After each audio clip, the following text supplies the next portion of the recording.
Jordan, welcome back to the show. So excited to have you here to talk about your second book, The Purpose Code. If you guys haven't listened to our original episode, Jordan and I spoke about how death can impact how you think about your financial life on episode 174, and we're linking that in the episode description, so you can go ahead and check that out. But welcome back to Yo Quiero Dinero. Thank you so much for having me back. I'm excited for the conversation. Absolutely. So for folks who didn't tune into the first conversation, can you just give us a high-level overview of who you are and what you do, and then we'll dive into the purpose code? Certainly. So when I was 7 years old, my father, who was a doctor, died suddenly, unexpectedly. And as a 7-year-old does, I looked at the world through my lens. I thought I was somehow responsible. So I decided I had to become a doctor too. And that's exactly what I did. I became a doctor, started practicing, and eventually burned out, realizing that maybe this was my father's dream, but not mine. And at the time, I was looking for a way out of medicine because I was like, I can't do this for the rest of my life, but I didn't know how. I eventually discovered financial independence, realized that I had built a strong financial framework thanks to great modeling from my mom and stepdad, and was able to leave medicine, but that left a big hole in my life. I had the only purpose and identity that I had ever had was that of being a physician. And now all of a sudden I had to decide who I was and what I wanted to do. That led eventually to a financial blog, a financial podcast. And on that financial podcast, a lot of times we talked about not just how we accumulate money, but I was talking to these authors and entrepreneurs and financial independence people. And a lot of times we talk about, well, what comes next? And what does enough look like in your life? And what do we do once we have enough money? That led to all sorts of questions. Eventually, I wrote my first book, Taking Stock. It's actually about what I learned as a hospice doctor, because I now take care of the terminally ill, what I learned from them about money and life, because I found that the people who were dying and were looking at their lives and talking about regrets actually had a lot to say about how we should be living our life. Interestingly enough, when I went to promote that book, a big premise of that book was that purpose should come first before our financial framework. But I would go and I'd do speeches or go to conferences and I talk about this book. And a lot of people would come up to me kind of angry and they'd be like, stop telling me to find my purpose. I don't know what my purpose is. And it's frustrating me. I don't think there is a purpose. And that led to my second book, The Purpose Code. I'm glad that you preface this conversation with that narrative, because I've heard that so many times. Folks who are kind of, I guess, maybe like disillusioned, right? I don't know if it's a uniquely American thing for us to just feel like our purpose might be like working 40 plus hours a week to earn some money, to pay some bills, and hope that you get some dignified version of retirement at the end of it. But how do you actually define purpose? Like, let's start there. There are two things that I would talk about here. One is the difference between meaning and purpose and what purpose is. And I think purpose is just the why of what we do. But it's important to note that purpose is very present and future oriented, and it's very action oriented. So I haven't talked about the difference between meaning and purpose because people often interchange them.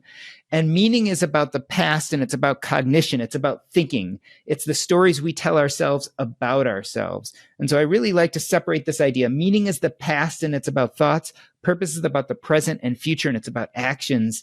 And actually, we need both to be happy. And I think that's where a lot of us get it wrong, is we kind of figure out one, but don't figure out the other.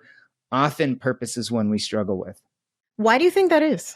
So I think we've been programmed to think of purpose as this big, audacious thing that's supposed to change the world. And that programming actually doesn't serve us. So why are we programmed? Well, first of all, social media and marketing. So basically, we are given a set or a vision or an image of purpose that often is not meant actually to serve us, but it's meant to sell something or for other people to make money. So when you see influencers and they're on TikTok or Instagram and you're seeing the six-pack abs and you're seeing the travel to every country in the world and you're seeing the seven-figure business, they're not doing that because they want you to be happy. They want you to co-opt their sense of purpose so that you will either follow them on their channel or you will buy what they're selling. Same with marketing. Like when marketing puts out these images of what the beautiful life looks like, they're not doing it to make you happy. They want you to co-opt that version of purpose so you'll buy their product.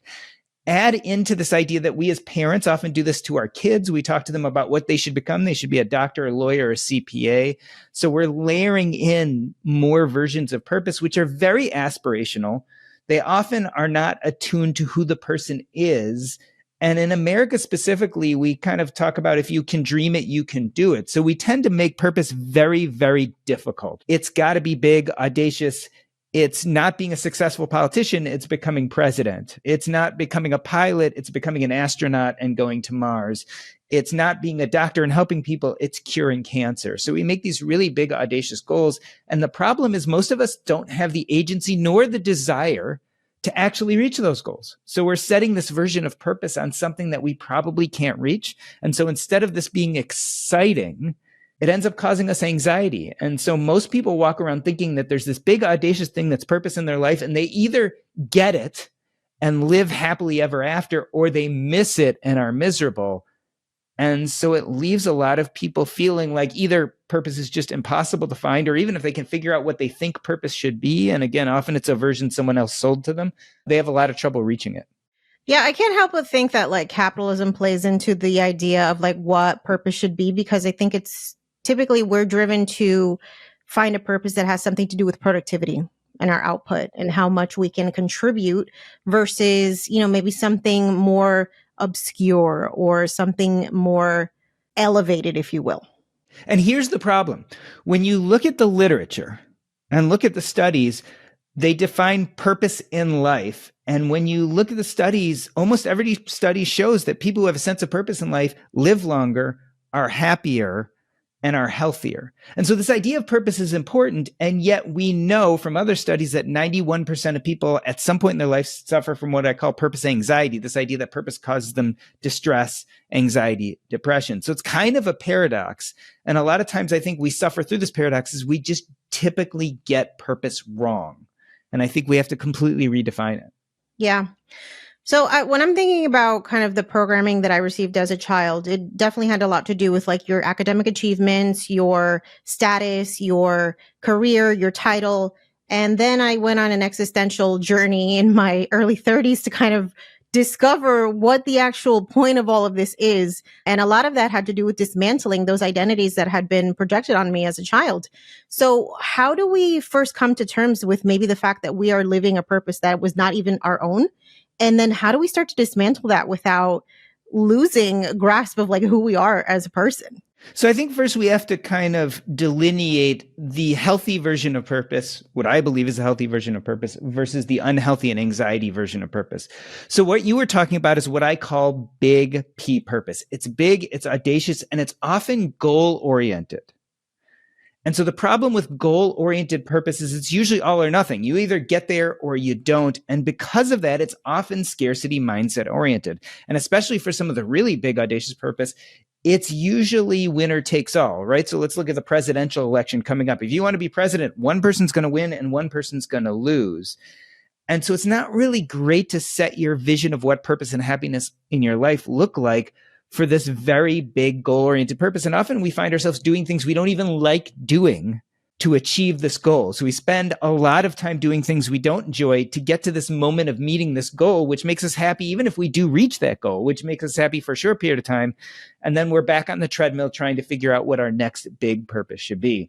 Let's compare that to what I call little p purpose. Little p purpose is not goal-oriented at all. In fact, it's a little bit more goal-agnostic. It's process-oriented. So think about how you could fill your life with things you love doing that feel exciting and intentional to you, regardless of the outcome. And so as opposed to be scarcity mindset oriented, that's very abundance oriented because you can't really fail. It's not all or nothing. It's all or all. All you got to do is do the thing, and either you like it or you don't. If you don't like the thing, you go to the next thing. And so I love to talk about podcasting for me because it's a perfect example of the difference between kind of big P purpose and little P purpose.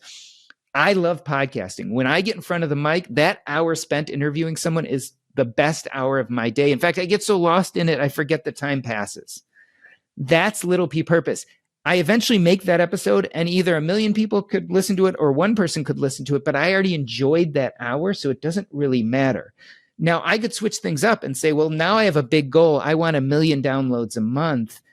But the truth of the matter is I don't have a huge amount of agency over that. Yes, I can make as good of a podcast as I can. I could spend some extra money with marketing and advertising, but I've got to be the right person at the right time saying the right thing and have a good deal of luck. And maybe the topic I'm interested in just isn't in favor right now. So it's less likely that 1 million people are going to listen. That's big P purpose. And if I hang my version of happiness on that form of purpose, I'm most likely going to be disappointed or anxious because I don't have as much agency to actually accomplish that.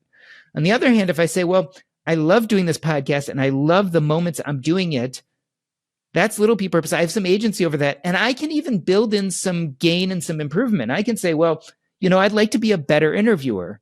Why don't I listen to the top 10 podcasts with good interviewers and I can take notes and learn from them? Maybe I can take a class in better communication. Those are little bits of incremental gain that I have agency over, as opposed to kind of the bigger version of purpose, which a lot of times you might get there, but you might not. I love that perspective because I feel like that's where a lot of people get tripped up. It's like on the big lofty goal that you're almost setting yourself up for failure at the start of it, because there's just so much at play that is not within your control. Like things like you mentioned, just good timing, luck, opportunity, right? Like there's a time and place where sometimes things just work out. And oftentimes it's not entirely because we made it happen. It's like you were connected with the right people, or, divine timing, whatever it is. But there are incremental things that you can do to just improve the version of yourself that is potentially like ready to take advantage of those opportunities when they come. And I love that framework because it really does give us back our agency versus feeling like your life is just a series of circumstances that happen to you and you're just like a victim to it. I love this idea too of like, so what happens if you do have big audacious purpose and you actually get there? You're like the dog chasing the car. I forgot which Netflix documentary I was watching, but a while back I was watching it about a college football coach, and his dream was to win the college championship, and he did. And the next few years were the worst years of his life, because then all of a sudden he had to figure out how to top himself and how to win the next championship. And what he thought was his goal and purpose very quickly faded, and he found himself more anxious than ever. So how do we deal with the scenario where you are dismantling what you thought your purpose was, and the people around you might not be the most supportive of this new version of yourself that you want to become? The truth of the matter is, I think there's always pushback from society, pushback from our loved ones. A lot of times their version of you is actually more about them than it is about who you are. And so it's really a matter of intentionally pursuing the things that light you up. And that's what little p purpose is. But what I found is when you start doing the things you really like to do that excite you, you become the best version of yourself, and it draws other people to you. And I think family and friends will see this better version, this more happy version of you. And I think that allays some of their concerns about your changes. This happened to me as I transitioned out of being a doctor more to being a personal finance person and eventually an author and a podcaster. My family, my mom specifically, grew up as watching me grow up. And that was how she saw me in the world. On the other hand, I think the people you love also see when you're unhappy and when what you're doing isn't filling you up. And so when you change things up and you present yourself as a more happy, more fulfilled person, I think that will help them adjust. I have to agree with you. My mom was totally losing her mind when I told her I'm walking away from my 6-figure engineering career, walking away from $1 million pension. And, I have to go back and think about how privileged I am to be in a position where I can prioritize my purpose, because I don't come from an environment where, like my parents did, where it was just about survival. Like there's no room for finding your purpose. You just have to survive. So what do you say to folks who feel like the pursuit of your purpose is a privilege that maybe some people just don't have access to because they don't have the financial means or the privilege to even think about that? Well, this is what I love. And I hear this question all the time. And I think we have this question because we try to define money as the only tool available to pursue purpose. But the truth of the matter is we have a lot of other tools that are quite valuable. So you not only have money, but you have your youth and your energy and your communities and your passions and your skills. And so these are other tools in your tool belt. And so let's take someone who's in their 20s. Let's say they either went to college or they didn't, but they didn't get the job they wanted and they're stuck in a 9-to-5 or an 8-to-6. It's not fulfilling them. It's incredibly difficult, and they're exhausted at the end of the day. And they're like, I don't have time for this. I'm just barely putting food on the table. How could I possibly think of purpose? So this would be my argument to them. I would say that you, as someone in your 20s, probably has some tools that, for instance, I in my 50s don't have. So you have a lot more energy. You have a lot more time on your hands. Maybe you don't have a mortgage. Maybe you don't have kids yet. So what are some levers we could use to utilize those tools to live a better life? And I'll explain what I mean by levers in a moment. But so if you're working 8 to 6 Monday through Friday and you have a little bit more energy because you're in your 20s and not your 50s, maybe you could take 2 or 3 hours every Sunday and do something purposeful that may or may not make you some money. A little side hustle, a passion play, something that excites you. And let's say you do that for 6 months. And what happens after 6 months? Well, one of two things happens. If you make some money, maybe that gives you a little margin and you can turn that 8 to 6 into a 9 to 5, or you can take that Monday through Friday and turn it into a Monday through Thursday. So already your life's getting better. But let's say at the end of 6 months, you don't actually make any money. Well, it's true. You can't do anything to change that job, but you've added in 3 more purposeful hours into your life that weren't there before. And so those are your tools, things like your energy, your youth, your connections, your skills, your passions, your community. But you also have some levers. And when I talk about the 3 levers, the main levers I think we have to build purpose into our lives, we have the joy of addition. So even if you don't change your job, you can add something joyful into your life.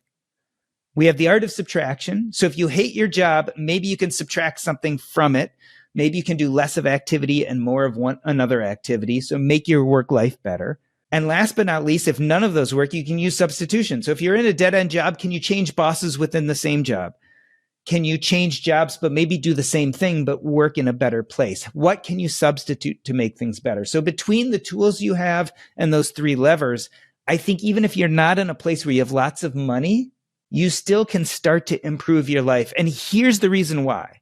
In my opinion, basically, we have a set amount of time on this earth. We don't know how much it is, but every person, you're born one day, you die the next, and not the next, but you die eventually.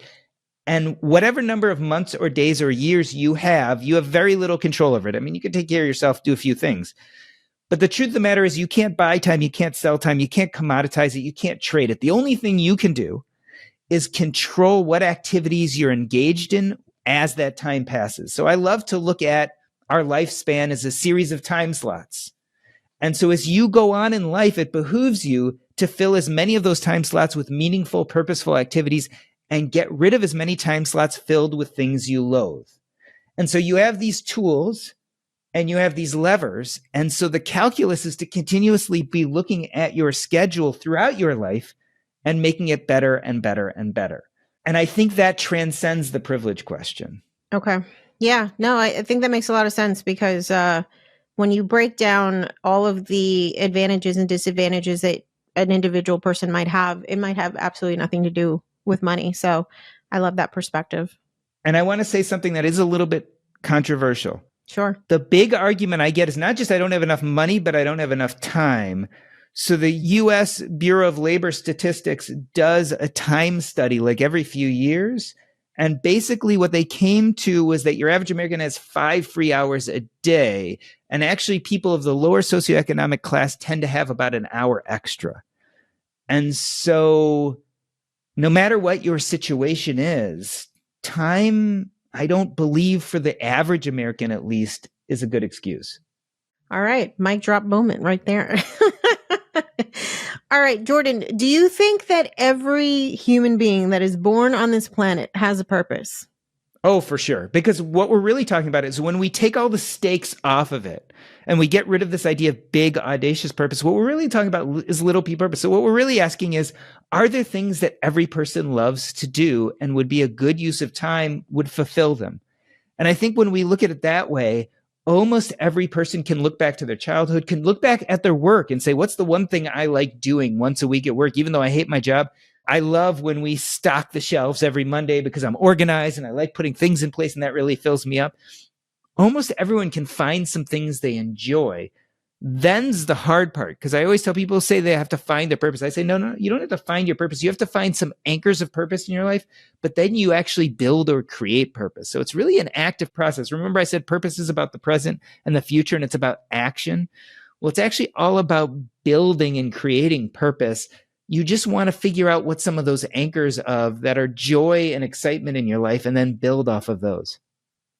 What would you say is the relationship between your purpose and your legacy? So this is something I think people get wrong and part of the reason why we have anxiety. So people believe mostly that the way to have the biggest impact and legacy is to go after that big audacious purpose, right? I'm going to cure cancer. I'm going to become a billionaire. I'm going to become president. This is going to give me impact and legacy. This is what a good life looks like. Here's my argument. If that's your version of impact and legacy, like I said, most people don't have agency. I mean, only a small percentage of people become billionaires. Only a small percentage of people become president. So you're likely to fail. So first and foremost, if you don't get there, it's going to reduce your impact and legacy. But actually, what I truly believe is that little p purpose will give you more impact and legacy than big P purpose. And the best way to talk about this is a story that I often tell, and it's about my maternal grandfather. So my maternal grandfather loved math. That was his little p purpose. And back in the 1950s, he was an accountant. And my mom was a little girl, and my mom would sit on his lap, and he'd have a huge spreadsheet because back then you didn't have computers, right? And he would show her the numbers that he would put in each box and what they meant. And it was really exciting to him. He really loved it. And so he modeled this behavior for my mom. And my mom, like all kids, tried on that identity of her father. And she's like, oh, I kind of like this. And she actually decided that math was part of her purpose. And she became a CPA too. When I was a little kid, I had a learning disability. And while all my friends were learning to read, I was way behind. I was coloring in coloring books. But one of the reasons I didn't give up is I, like my mom, had taken on this vision of math being important. And I was really good at math. So while I was at the bottom of the curve when it came to reading, I was at the top of the curve when it came to math. So this gave me the confidence to realize I'm not dumb. I just need to learn a little more differently. I got over my learning disability, eventually went to a highly mathematical field, medicine. And one day, when I was seeing patients in the hospital, I saw a patient who kept on getting admitted for severe dehydration, really on death's door. And I noticed a relationship between two of his lab tests. And because of my joy and love of math, I recognized that it could have been a sign of a really rare disease. And in fact, we did the workup. He had the rare disease. It was one of those things that was actually fairly treatable. We got him on the right medicine. He stopped being dehydrated. He never came back to the hospital again. Now, he was a pastor at a local church, and he would take in runaways or people, kids in the community who needed help. He'd get them social services. If they were old enough, he'd get them a job and food, etc. So let's look at this. My maternal grandfather, his actions in the 1950s, based on his joy and his love of math, his little p purpose, like a stone being dropped in the ocean, caused a displacement of water. And over the years, that displacement of water joined other waves to get bigger and bigger at times, or it got smaller and smaller at other times. But 50, 60 years later, those waves are still hitting the sandy beach and changing people's lives. No one remembers his name anymore. I mean, no one speaks his name anymore. It's been that many years. But his impact and legacy is ongoing. And so we often talk about this thing called generational trauma, where generations hand down behaviors, mindsets that are actually difficult for the next generation, and they continue them and hand them on generation after generation after generation. That's the bad version. What we often don't talk about is what I call generational growth. It's that modeling of little p purpose that we hand on through the generations that actually causes impact, legacy, growth that's beneficial to those that come after us. And so that's why I think little p purpose actually has a huge amount of impact. That's what I think our legacy should be. That's a really poignant story. And I think it definitely puts things into perspective about even those things that you think no one's watching or that don't have an impact can absolutely change the world, even if you might not be around to see it.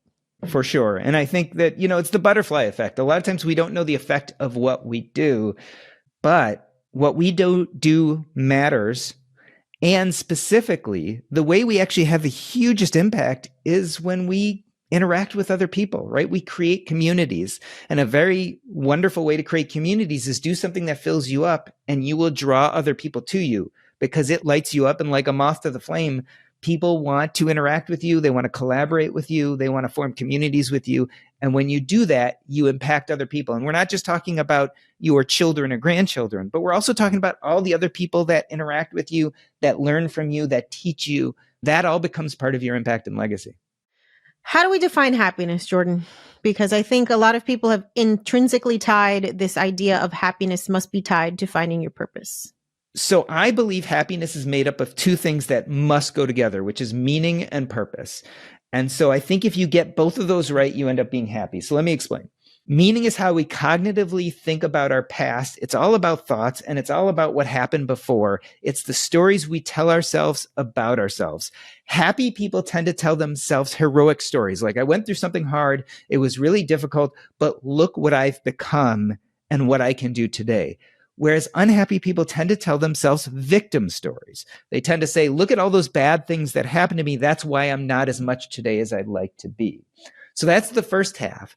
To really be happy, you have to understand and rewrite some of those narratives of your past to give yourself that heroic story so you have a deeper sense of meaning.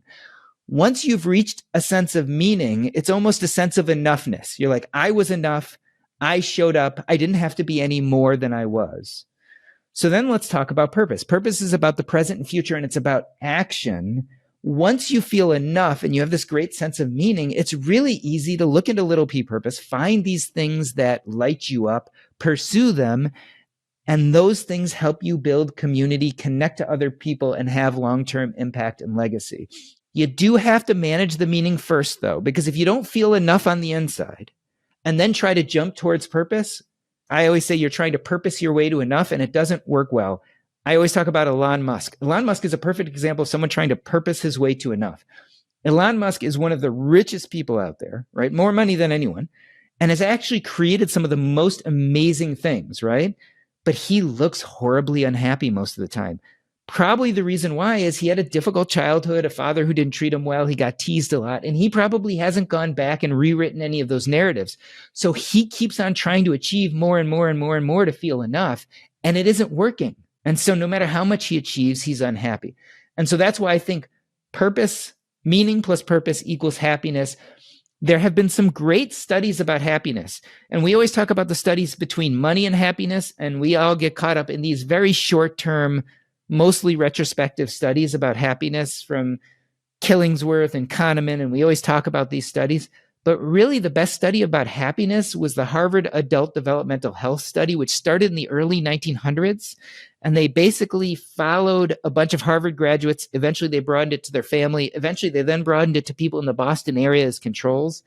And they did questionnaires of these people every 2 years, asking them about everything, including happiness, income, those kind of things. Eventually, they started doing EEGs and MRIs and blood tests, and they started basically interviewing also their family members. And after 80, 90 years of doing this study, they found that happiness was associated not with money, not with achievements, not with where you lived. They found that happiness was most associated with interpersonal connections. Interpersonal connections. People make us happy. My argument is little p purpose gets us to community and people better than almost anything else. Yeah. And there is a loneliness epidemic apparently in this country, which I think is probably leading to a lot of unhappiness that we sense not only in individuals, but just like as a society as a whole. Right. So if we know the studies show that interpersonal connections cause happiness, the last thing we want to be is lonely.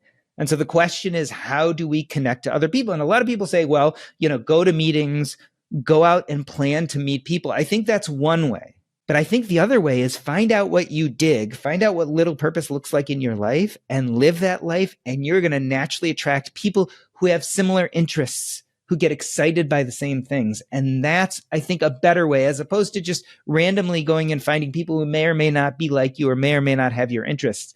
You want people to see you when you're most lit up and excited. And you tend to be most lit up and excited when you're doing something that really matters to you, that you're really intentional about. And that's where I think you're going to really connect to people. Yeah, that makes a lot of sense. Okay, as someone who works with hospice patients, I imagine you've heard a lot of maybe regrets around not finding your purpose. So what advice do you have for someone who's listening right now who doesn't want to be in that position when they're on their deathbed and wondering what they could have done differently? So remember, I talked about this idea that we don't find purpose, we build it. But we do have to build purpose around what I call purpose anchors. Those are kind of beckonings or inklings or things that are kind of interesting to us that we then build purpose around. So I love having this regret conversation because in the dying, people who have no agency to make up for those regrets because they don't have time or energy or anything they need to do that, regrets are really, really disappointing. But regrets in a young person who has time and space isn't disappointing at all. Regret is just another name for a purpose anchor. And so if you can imagine yourself lying on your deathbed and asking yourself, what would I really regret never having the energy, courage, or time to do? That's a beautiful anchor to then start building a life of purpose around. And so I think regrets are a gift, especially in those of us who have time. Let's turn those regrets into purpose anchors. And remember, purpose is an active process. It's something you have to build and create. It's not passive. And so let's take those regrets and make something of them. I love that. That is the challenge for all of you as we are closing out this year. Let's approach 2025 with that mindset. And I think you'll find 365 days from now, you might have discovered quite a bit about what your purpose might be. Jordan, thank you so much for being here. For folks who want to find out more about you, listen to your podcast, and get a copy of the Purpose Code, tell us where we can go. Best place to go is jordangrumet.com. That's JORDANGRUMET.com. There you can find out about both of my books and purchase them. You can also find out about the places that I create content. Mostly that is at the Earn and Invest podcast, as well as the Purpose Code Substack. And there are links to all of that at jordangrumet.com. Amazing. Thank you so much for being here.